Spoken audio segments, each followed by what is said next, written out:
예, 반갑습니다.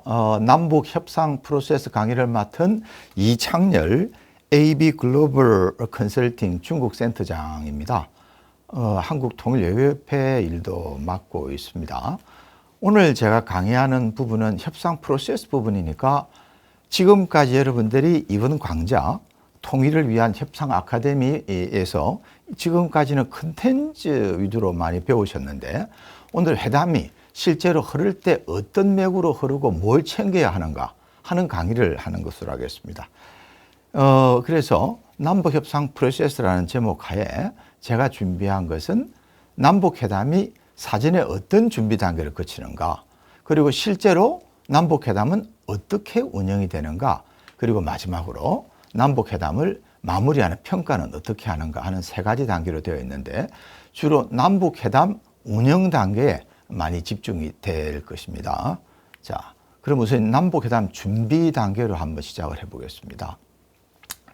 사진에서 보이는 부분은 남북 협상이 진행되는 회담 장소로 대표적인 두 군데를 올려놨습니다. 첫째는 판문점이죠. 판문점을 볼 때마다 상당히 긴장되는 마음을 느끼는데 아마 여러분들은 사진을 보시면서 하나 느끼는 특이한 점이 판문점 지금 남쪽에서 바라보고 있는데 북측을 바라보면 특징이 산이 다 민둥산이죠.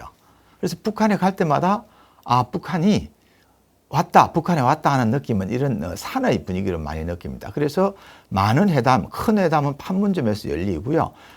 지난번 2018년도 남북 정상회담도 여기 판문점의 평화의 집에서 열렸었죠. 그 다음에 이제 많은 큰 회담, 정상회담 밑에 있는 이제 실무급 회담을 주로 해서 많은 작은 회담들은 지금까지 개성공단 남북연락사무소에서 진행이 되어 있습니다. 왼쪽에 나와 있는 그림인데 아쉽게도 지난 2000년 6월에 북한이 전단 문제로 해서 우리 측에 경고의 의미를 던지는 걸 좀 과했죠. 폭파하는 바람에 아까운 남북연락회담 장소가 날아간 사연도 있었습니다. 이 두 장소가 이제 최근에 남북회담의 대표적인 장소였습니다.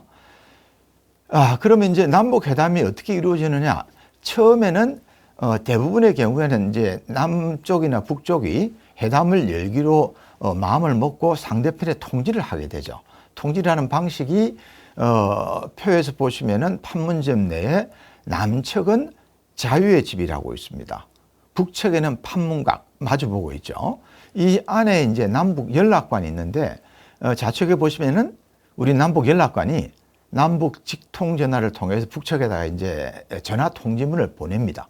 그러면 북측 판문각 안에 있는 북측 연락관이 받아서 서로 간에 이제 의사 전달이 되면서 남북 회담이 이루어지는 게 대부분의 경우의 예고요.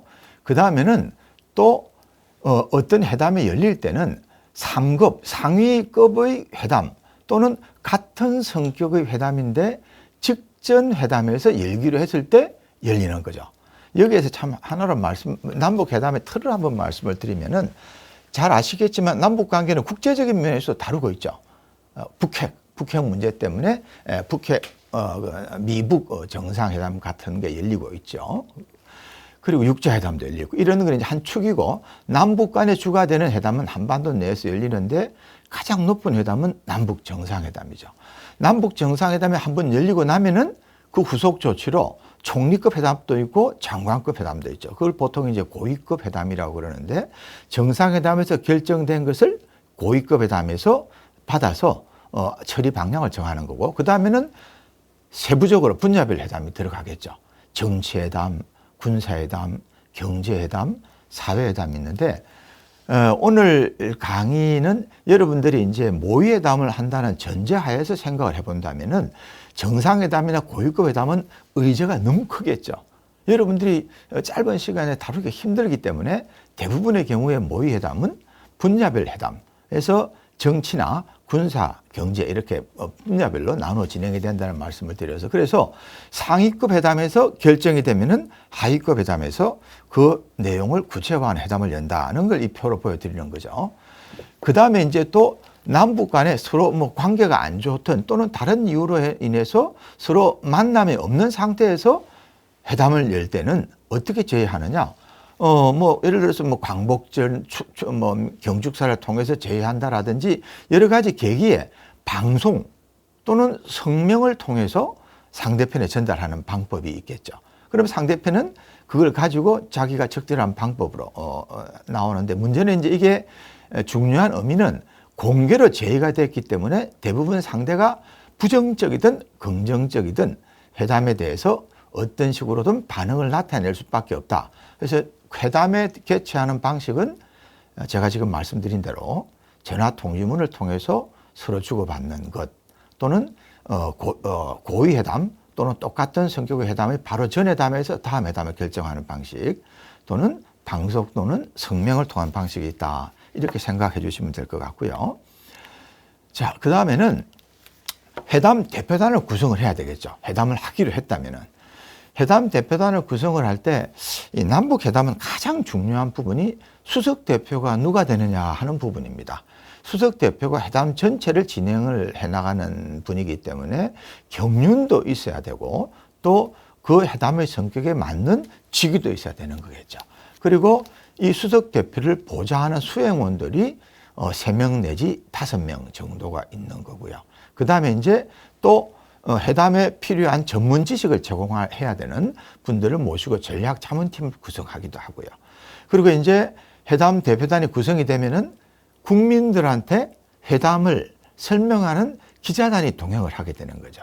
기자단장도 있고 팬 기자, 글 쓰는 기자, 정사진 기자, 그다음에 동사진 기자, 이렇게 해서 기자단이 구성이 되는데, 기자단은 이 상대편 지역에 들어가기 때문에 신변 안전 보장을 사전에 받아야 되니까 회담 대표단을 구성을 할 때는 기자단까지 포함해서 회담 대표단에 대한 상대편의 양측 간에 협의를 하게 된다는 말씀을 드리고요. 자, 여기서 이제 중요한 부분은 수석 대표와 관련된 부분입니다. 이게 남북 회담에 특히 사회주의권 국가와의 회담에 있어서 수석 대표 문제 가지고 서로 간에 이견을 나타내는 경우가 많습니다. 남북 정상회담 때 보면 좀 독특했던 부분이 뭐냐, 이런 부분이죠. 우리는 대통령께서 가는데 북측은 최고인민회의 상임위원장이 김영남 위원장이었죠. 나와가지고 꼭 북측의 상임위원장하고 우리 대통령하고 같은 격을 맞추는 식으로 하면서 그 위에 있는 김정일 국방위원장은 뭐 그 상위급으로 인식되게 하는 어떤 연출을 하는 방식에 있어서 약간 불평등한 부분을 많이 연출을 합니다. 그게 사회주의의 특징인 것 같아요. 뭐 이게 비교될지는 모르겠지만 최근에 한, 중, 일 정상회담에도 보면은 한국 대통령, 일본 수상이 나가는데 중국은 보면요, 총리가 나와요. 총리가. 국가주석은 위에 올라가고. 그래서 제가 볼 때는 사회주의권하고의 회담을 할 때는 이 공산당 당 중앙의 위치를 특별히 더 높이 생각을 하고 수석 대표의 격을 안 맞추려고 하는 경향이 좀 있는 것 같다는 느낌을 많이 받고 있습니다. 그 다음에 2015년에 여러분들 기억하실지 모르겠지만 목함지뢰 폭발 사건이 있었죠. 우리 군인 2분이 다치신 사건이 있었을 때 그 무렵에 이제 그 남북 간에 서로 뭐 남측이 확성기를 틀면서 대응을 하니까 북측이 확성기의 효과에 대해서 피해가 크니까, 왜냐하면 전방에 전체적으로 군 질서가 무너지니까 회담을 제해서 이제 남측 간에 만나게 되는데, 북측이 회담을 제의할 때 보면은 김양근이라는 당 비서가 우리 안보실장, 청와대 안보실장을 만나겠다는 식으로 회담 제의를 해옵니다. 그러니까 저희가 볼 때 격이 안 맞는 거죠. 그래서 저희가 역제의를 하는 거죠. 어떻게 하느냐? 인민군 총정치국장이 나와라. 급을 더 높이는 거죠. 실질적으로 맞출 수 있는 안보실장과 총정치국장 같이.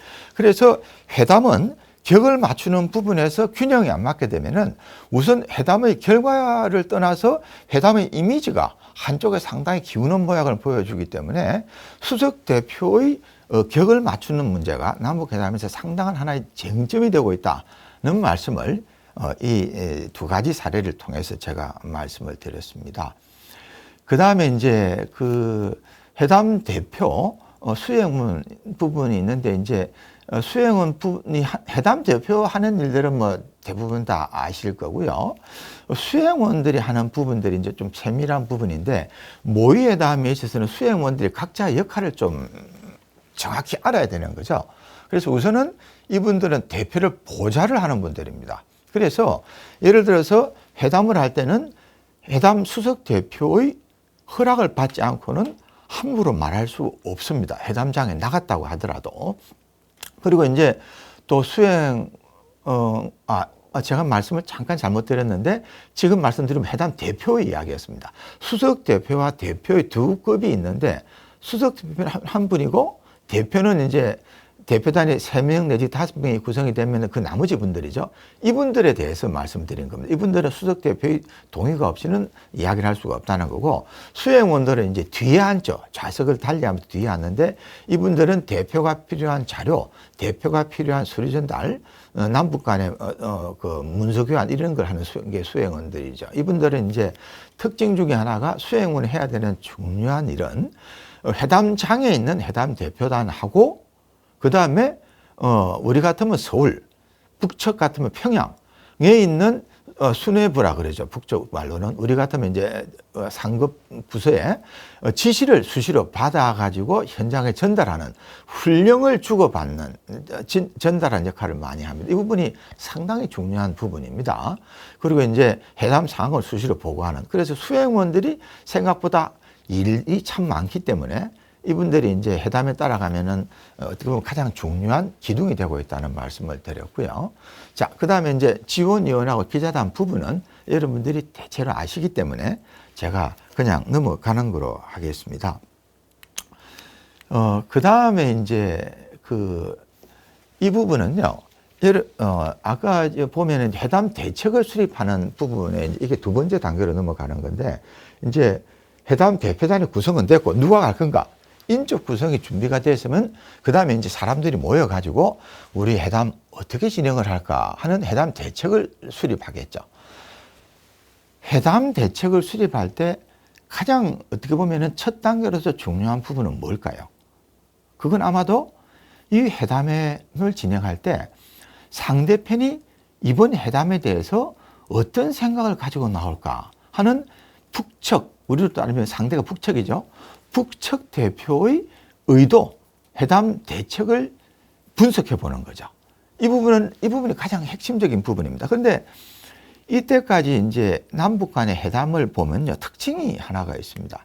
그게 뭐냐면은요, 그거는 바로 북측이 예상보다 남북 관계 자체에 대한 남북 간의 상의를 하면서도 속내는 북한이 국제 정세 속에서 자신이 추구하는 것을 달성하기 위해서 남북 회담을 이용하는 부분이 생각보다 많았다는 겁니다. 예, 지금 사진에 나오는 세 가지 장면, 72년 남북 공동선언, 92년 남북 기본 합의서, 2000년 6.15 공동선언, 이 세 가지는 아마 남북 간 합의된 것 중에 대표적으로 큰 합의였죠, 그죠? 근데 이게 이제 남북 간에 합의를 했기 때문에 남북 문제를 다루었다라고 하지만 이 속내는 좀 다른 데 있었습니다. 그게 뭐였냐면은 72년도 남북 공동선언은 여러분들이 조금 더 학습해 보시면 아시겠지만 이게 72년도에 미-중 간의 대탕트, 즉 적대 관계에서 화해 협력의 관계로 바뀌면서 이 미중의 화해 협력에 맞춰서 미중이 남북도 화해 협력을 하면 좋겠다라는 큰 틀이 있어가지고 진행이 된 거였고요. 그게 맞춰서 이제 남북 간 통일의 3원칙이 합의가 되죠. 그래서 이 부분도 미중 간의 화해 협력에 맞추는 그런 차원에서 진행이 된 회담이었다는 거였죠. 그러니까 회담 자체가 이 회담은 잘 될 수밖에 없는 회담이었다. 이렇게 볼 수 있고요. 두 번째 92년 남북 기본 합의서는 이것은 무슨 배경이냐? 80년대 말에 사회주의권이 다 붕괴가 됐죠.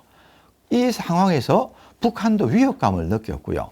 그래서 북한이 남북 간에 서로 불가침을 체결을 해서 남북 간의 위협감을 없애려고 하는 의도가 많이 작용을 했습니다. 그래서 남북 기본 합의서에 불가침 조항이 들어가 있는 거죠. 그러니까 이 회담 또한 잘 될 배경이 좀 있었다라고 보시면 되는 거죠. 그리고 남북 기본 합의서가 전체적으로 우리가 원하는 남북 간 교류 협력, 화해 협력도 있지만 북한이 원하는 불가침 협정에 들어가가지고 잘 맺어졌다. 이런 배경이 있었고요. 그래서 결국은 탈냉전을 가져오던 사회주의권 붕괴하고 연관이 있었다. 6.15 공동선언도 마찬가지죠. 남북 간에 이제 6.15 공동선언 이후에 식량 비료 지원하고 개성공단 건설하고 참 화해협력 시대가 진행이 됐죠. 이 부분도요. 또 어떻게 보면은 90년대 북한이 핵 개발하면서 북한의 경제난이 아주 심하게 가중이 됐죠. 그래서 북한이 도저히 견딜 수 없기 때문에 남측하고 관계를 개선해서 그 당시에 우리가 북한보다 경제력이 상당히 셌었어요. 그래서 30배 이상의 차이가 났기 때문에. 그래서 북한이 남북과의 관계를 개선해서 경제난을 해소하려는 목적이 있었다. 이것도 시작은 국제사회 대북 제재의 영향이 있었다. 이 정도로 말씀을 드리면은 북한이 나올 때는 국제 정세와 연계된 부분이 늘 좀 있다는 그런 것을 이해하실 수 있을 것 같습니다. 예, 다음에 다시 이어나가도록 하겠습니다.